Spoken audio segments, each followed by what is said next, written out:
Bonjour à chacun d'entre vous et bienvenue sur Séphiroth et compagnie. On se retrouve pour les énergies du dernier week-end du mois de janvier. Donc ça y est, ça part et ça va repartir. On va avoir tout ce printemps qui va commencer doucement à s'annoncer et donc une reprise des énergies qui vont remonter après être reparties dans la terre. Donc moi ça me met en joie. Déjà rien que ça me met en joie. Et justement, j'ai fait un tirage pour ce week-end qui concernait notre monde émotionnel parce que j'ai beaucoup de gens qui se sentent un peu submergés, absorbés. Et ça tombe bien, puisque en fait, je suis tombée sur le cavalier de coupe.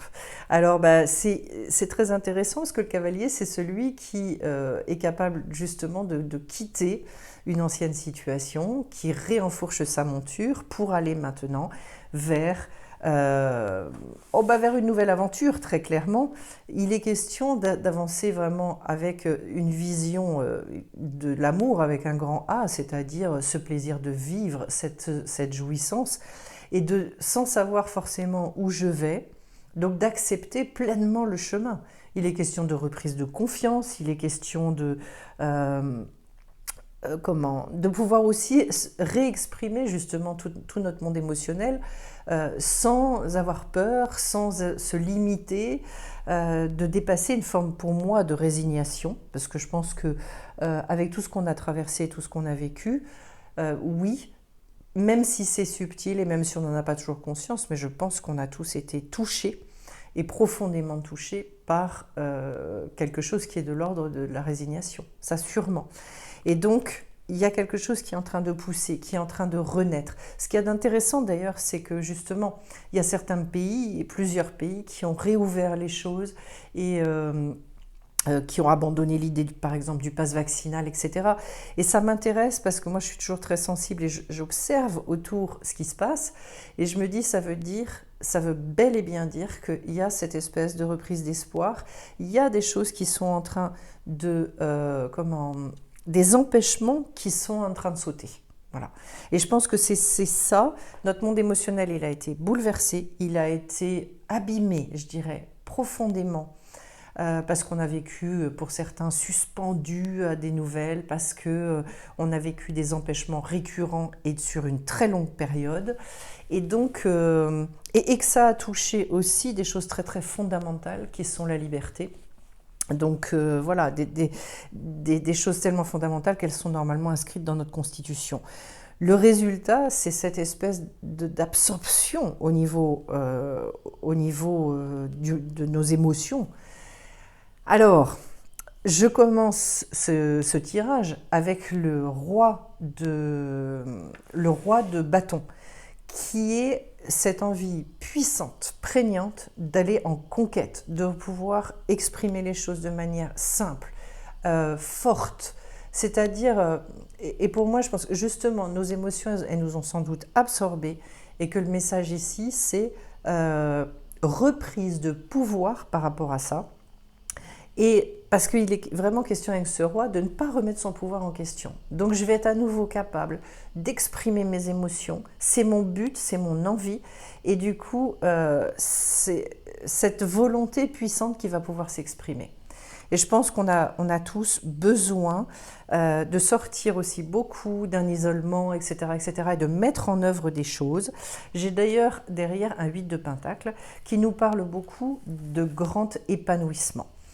Dans la matière. Donc le pentacle, j'ai besoin de vivre une plénitude, j'ai besoin de retrouver cette espèce de prospérité au niveau émotionnel.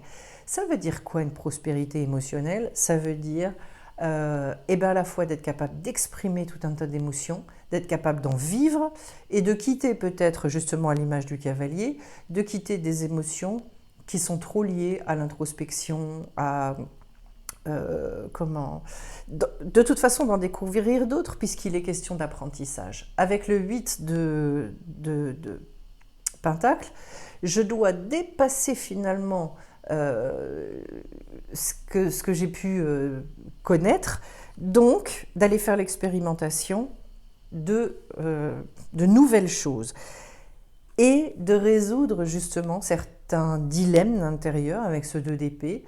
Dans le 2 d'épée, il y a toujours l'idée de la dualité au niveau du mental.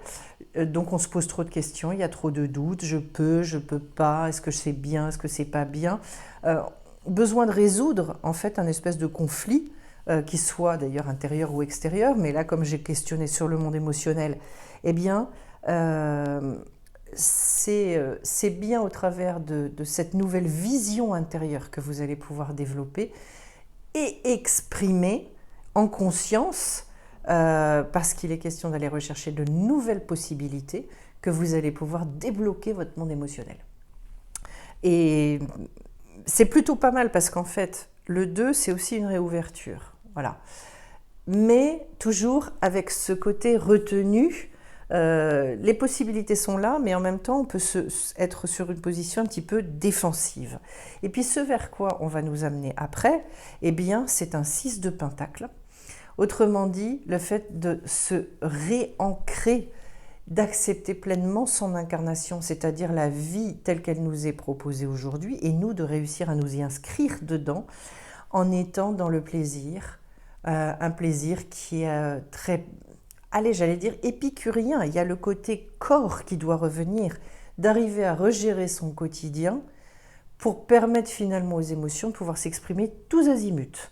Parce qu'il est question de jouir, mais dans la matière, de retrouver cet équilibre. Le 6, c'est vraiment un degré de beauté, un degré d'harmonie.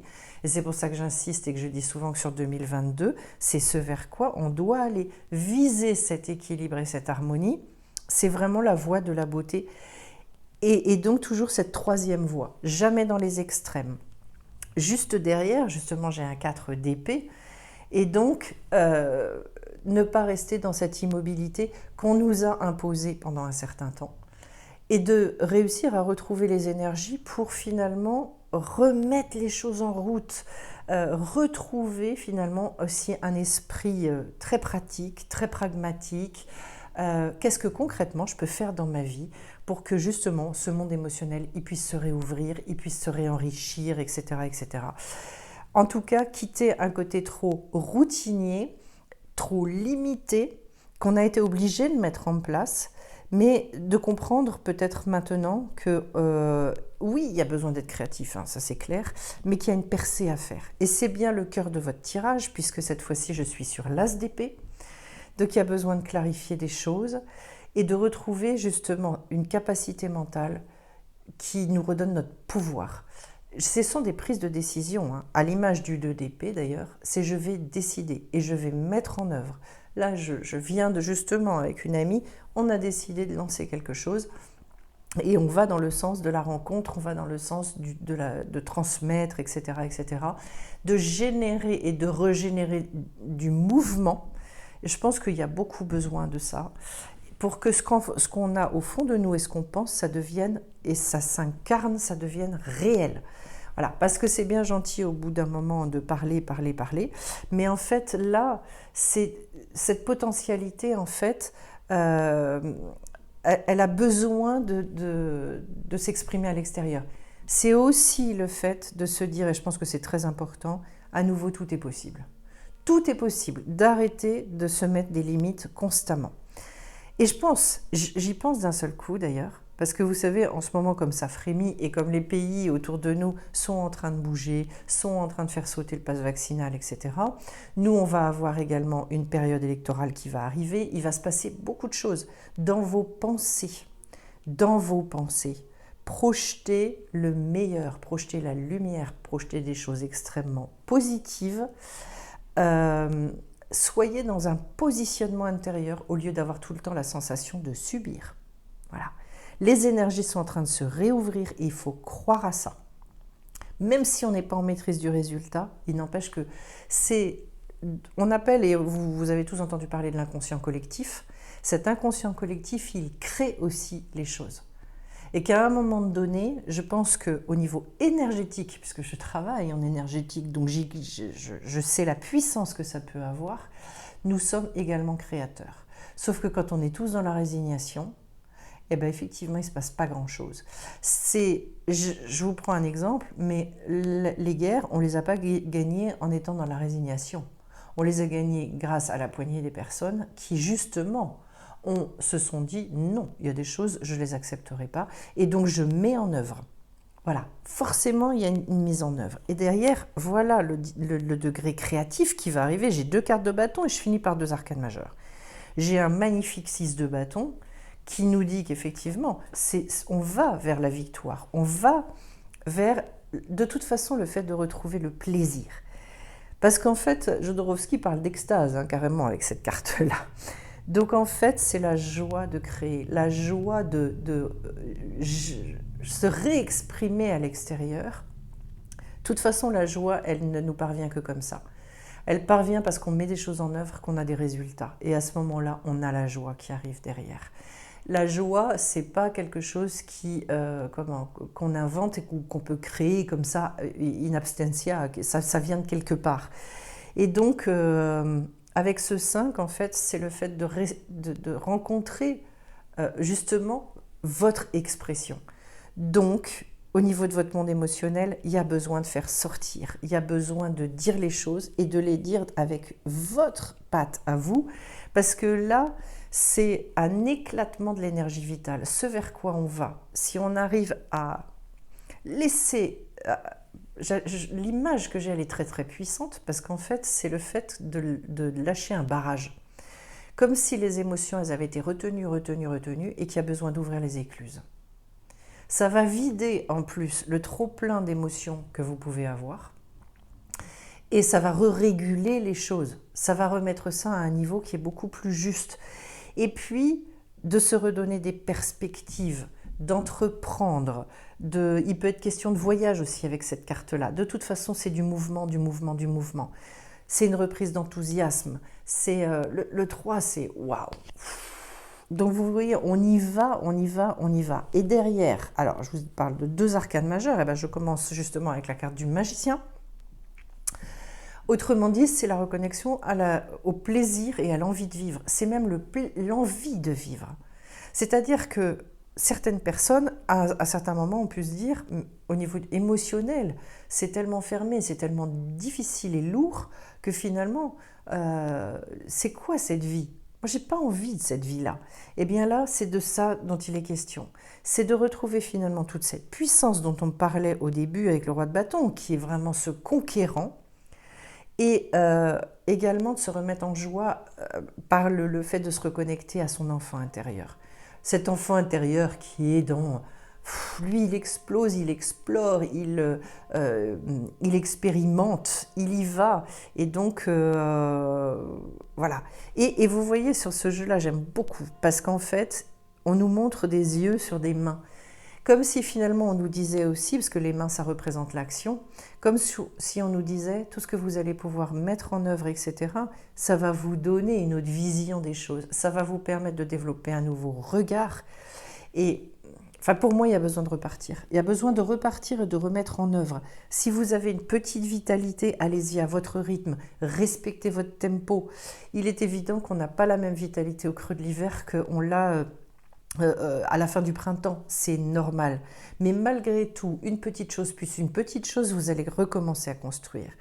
Et puis, je finis par le pendu. Et c'est extraordinaire parce qu'avec tout ce qu'on a dit, ce qu'on est en train de nous expliquer, c'est qu'on peut arriver à mettre de nouvelles idées dans la matière et de trouver un chemin beaucoup plus personnel. C'est-à-dire que votre monde émotionnel, il a besoin de se spécifier. Alors, pour moi, c'est une idée hyper intéressante et importante en ce moment. Parce qu'en fait, oui, les énergies collectives, elles nous impactent. Oui, on ne peut pas... comment est-ce que je peux dire ça ? On ne peut pas complètement s'en extraire, mais il y a quand même des choix fondamentaux à faire, notamment dans ce qu'on écoute autour de nous, etc. Moi, je pense que ces énergies collectives, et si vous êtes des éponges, si vous captez beaucoup de choses, faites très attention à ce avec quoi vous vous nourrissez. Faites très très attention, parce que c'est tellement facile finalement de suivre le courant. Et c'est vrai que quand, a priori, on est en accord ou on n'est pas en accord avec certaines choses, on va aller se nourrir de ce qui d'ores et déjà, de toute façon, nous correspond. Et ça va renforcer certains sentiments ou certaines émotions soit de colère, de sentiments d'injustice, etc., etc. En ce moment, de toute façon, il n'y a pas énormément de gens qui font des choses joyeuses, hein. Voilà, il y en a quelques-uns. Voilà, ben, nourrissez-vous de ces personnes-là. Parce qu'en fait, moi je pense qu'on a énormément besoin de trouver sa propre voie d'expression, ses propres émotions, qui sont indépendantes de toutes les émotions générales et de tout ce dans quoi on a envie de nous amener. Et le monde émotionnel, il est extrêmement puissant. Vous le savez, parce que de toute façon, vous le subissez. Il est puissant dans le négatif, donc là, on le subit. Il est également extrêmement puissant dans le positif. Et il y a possibilité pour moi d'arrêter de subir le négatif. Voilà, ça sont des choses que je transmets en formation et comment finalement passer ces caps, etc. Mais ce que je peux vous dire, c'est que justement, le fait qu'on nous dise de toute façon vous subissez ça, ça finit par nous en convaincre. Et il y a peu de gens qui tiennent un langage où ils vous disent vous n'êtes pas obligé de subir et vous pouvez gérer ça complètement différemment. Voilà. Et pour moi, il est vraiment question de ça. De toute façon, ce pendu, il nous parle vraiment de lâcher prise. Donc, observez, regardez dans votre vie ce sur quoi vous devez lâcher prise. Il y a besoin d'accepter profondément la situation telle qu'elle est et de se dire maintenant et avec ça, moi je gère comment. Et je pense qu'on a tous des décisions à prendre quand on sait qu'on est vraiment trop malheureux dans certaines situations pour quitter ces situations et s'autoriser et se permettre de faire revenir la joie, la vie avec un grand V dans notre existence. C'est un petit peu ce que fait le pendu, c'est-à-dire vraiment, je développe une nouvelle vision des choses. C'est un visionnaire, hein, de toute façon. Et puis alors, je vais vous prendre une petite carte dans Fantasia, puisque Fantasia, c'est donc le nouveau jeu de Dylan Collins, qui est très axé sur le côté extrêmement poétique. Ah ben voilà, ah ben regardez, c'est superbe. Au clair de lune, voilà, qui a sauté, qui a jailli du jeu. Et pour moi, alors justement, je parlais de la poésie, vous voyez, je vous disais, j'ai envie de poésie, etc. Quand on regarde ce clair de lune, je crois que je l'ai dit dans une vidéo, il n'y a pas si longtemps d'ailleurs, je ne sais pas, d'un seul coup, ça devient plus facile de voir les choses en décalé, de prendre du recul et de se dire, mais en fait, il y a des choses qui sont complètement immuables. Et la beauté de la vie, elle est immuable, elle est toujours là. La seule chose, c'est que nous, il y a des fois, on n'arrive plus à la voir et il ne faut pas s'en vouloir, c'est comme ça. Mais en tout cas, mais qu'est-ce qu'on a besoin de remettre de la poésie? On a besoin de remettre justement tout cet imaginaire, ce foisonnement de tout ce qui nous dépasse. Donc je vais finir par vous lire le poème, parce que comme ça, ce sera notre instant poésie et que je crois qu'on en a tous besoin. Au clair de lune. L'heure bleue couche le soleil, fait s'étendre la nuit, ouvre le royaume des merveilles à qui est endormi. Dans un recoin du monde, loin de la ville, se tenait un moulin à roues blondes qui semblait l'eau tourner.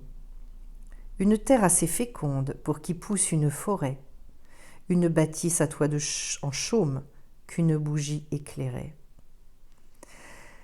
Peut-être était-ce un rêve, peut-être était-ce vrai. Le ciel couvert d'étoiles et d'une cape brune me racontait l'histoire du monde et de l'humanité. Depuis, j'ai l'âme magique, accro au clair de lune. Voilà. Ceux qui d'ailleurs aiment la poésie, je pense que c'est extraordinaire. Enfin, il y a des fois dans nos vies, voilà, moi j'ai été une très très grande lectrice boulimique, beaucoup trop. Et je pense que pour calmer le mental, il y a des fois la poésie qui est une invitation à la rêverie absolument extraordinaire. Une poésie douce, une poésie... pour moi, ça renourrit. Ce sont des énergies pareilles, qui sont des énergies extrêmement différentes. On en parle peu de la poésie, c'est presque un art qui s'est... l'art littéraire qui s'est un petit peu oublié, et pourtant, quel bonheur. Voilà. s'extraire vraiment du tumulte extérieur, vous voyez. Et je pense qu'on a beaucoup, beaucoup besoin au niveau de notre monde émotionnel, à la fois d'exprimer, de retrouver cette poésie, cette grâce dans ce qui nous entoure, et de quitter tous ces lieux-là de tourmente, de violence, de rapidité, de trop, quoi. De trop, trop, trop. Des choses simples, mais qui en même temps, enfin j'espère que le poème vous aura emmené là-dedans, font goûter aux délices finalement, aux délices de la vie. Et bien voilà, je suis très contente d'avoir eu cette carte et je remercie encore Dylan pour son jeu. Je vous remercie d'avance également pour vos likes, pour vos commentaires et puis pour ceux qui soutiennent la chaîne également. Également, n'hésitez pas à aller voir justement les autres vidéos, tout ce que je vous transmets. Et puis je vous retrouve bien vite, de toute façon je l'espère, pour d'autres énergies, pour d'autres transmissions sur Séphiroth et compagnie. Bye bye.